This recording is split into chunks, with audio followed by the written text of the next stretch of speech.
Ultimate, we've got ATATA versus Big Mac in losers quarters, I believe. Oh no, semis this early. Okay, excellent. So I don't know how ATATA usually does at Ignitions for the most part because he does attend them so seldomly. Sometimes he manages to make a run. Like earlier tonight, I saw that he made his set with Thyroid pretty close. Oh yeah, he got that Smashville platform cheese game one. Anytime, honestly, I get scared anytime I take ATATA to Smashville because he has so much knowledge on the stage. It's Sheik. It's going to make it back. He didn't have a jump, which is why I was a little bit scared there. If ATATA had gotten that 2-frame like he wanted on the downer, I don't know if it would have been death because of how good Sheik's recovery is. And on top of that, Ness's downer not being very strong, but it's still scary. Yeah, I don't know how these two usually go because I believe Big Mac, from what I've heard, is comfortable versus Ness, but also like loses randomly to a couple of them.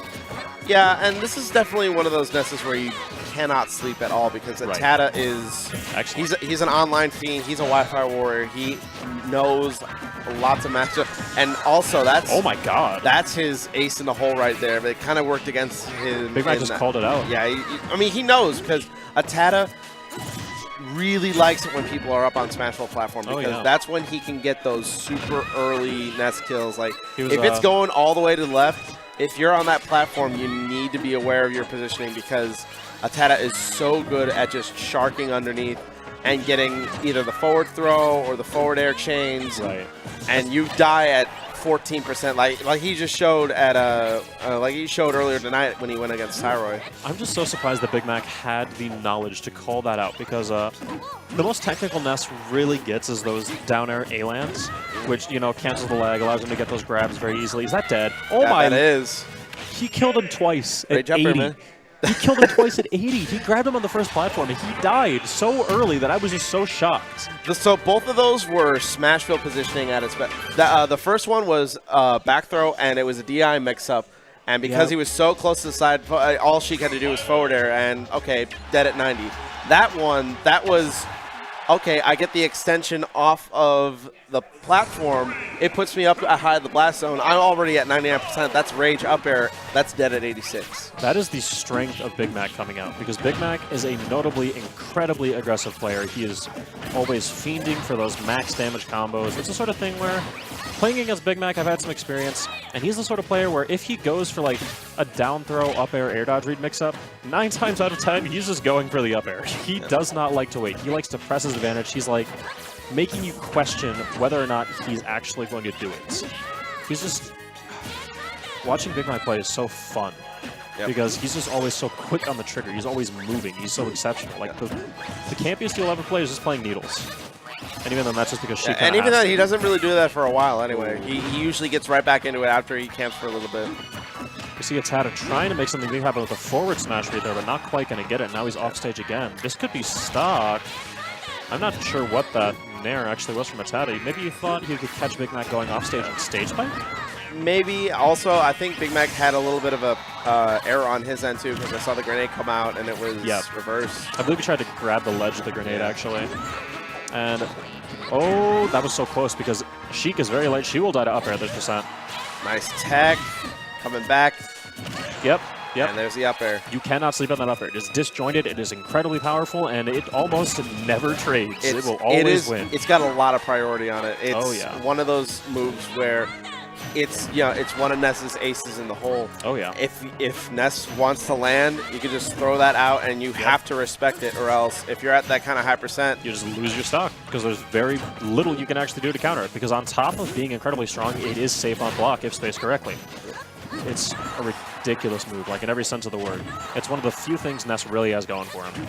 And back air, that's going to close it out. About 157 on that. No matter what his DI, I believe he was dead there. Ness not the heaviest character around. Now we see Big Mac just sort of getting himself back into the game here, keeping Ness in this disadvantaged state for as long as he can. Oh, that's a little ambitious. Yeah.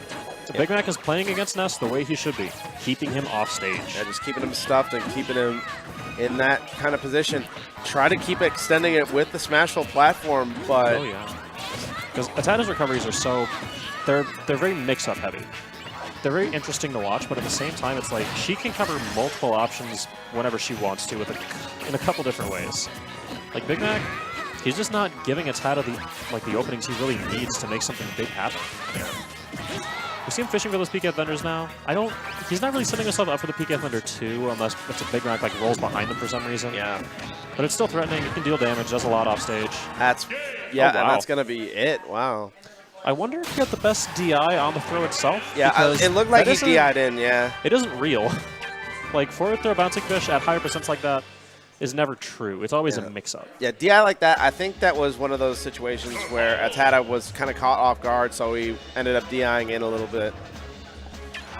Yeah, I can't say for certain because Ness does have a very, very good air dodge. If he had the timing for it, he can get around that with the air dodge, sort of just react to it very well. And that's one thing that Ness has been doing in neutral a lot. He's been trying to challenge Big Mac air to air, and that's the one thing with Ness that he's very good at. Because of how much aerial drift that Ness has, and also because of the up air, he could just like jump in the air and just kind of stay there for a while and linger. And you try to hit him, but Ness, he can just kind of weave in and out of certain hitboxes and air-to-air exchanges. Oh, yeah. Ness is, like, incredibly powerful in the air just because of, like, especially in a matchup like Sheik, where Sheik cannot really trade that often. Ness's damaging moves are going to do a lot. Like, Ness can rack up percent pretty easily with the grabs, especially considering Sheik is a fast faller. But, like, we haven't seen ATATA get his hands on very often. And that cross-up almost took it again. That almost killed. This is the exciting thing about seeing both these players on Smashville. They just are so aware at all times. Like if there's a platform that's anywhere near them, they'll just go ham. All right, Big Mac trying to ATATA push some of the advantage. He hasn't gotten a chance to do much this game either. Oh, and that bounce is going to take it. Wow. Okay, but ooh, good up air to mash out of that. Getting out of the combo. Oh. Up B coming out. Starting to juggle him a little bit more. Double back air. Big Mac's conversions have been so interesting this set because ATATA's like he's been mixing his DI pretty decently, but at the same time, Big Mac is just reacting or he's ready for it at all times. It's all very react. It's all very safe. Like that's one thing that Big Mac is just making sure that he's doing. Like he knows what ATATA is capable of, so he's just kind of playing safe. So he doesn't want to press his advantage too much because he'll end up overextending. ATATA hasn't even been able to make much of the opportunities where he's gotten Big Mac off stage. He's going to take that stock there, though. But yeah, he's whiffed a couple of down smashes now. Like, he hasn't really been getting any mileage off it. I feel like it might be better to just try and ledge trap, get some PK Thunder damage off stage, because Sheik's recovery is pretty hard to punish. Oh, you got to get out of there. You got to get out of there. Okay, we out. That's so scary. Like, every single time I see that, I just fear for the other player. Yeah, I'm pretty sure any time that a player gets stuck in a situation like that, like a couple of years are shaved off their life. That up smash. And speaking of life getting cut down, Big Mac gives him the rock, and that's going to be his ticket to Losers Finals. Oh, yeah, and a pretty commanding set from Big Mac, all things considered, because ATATA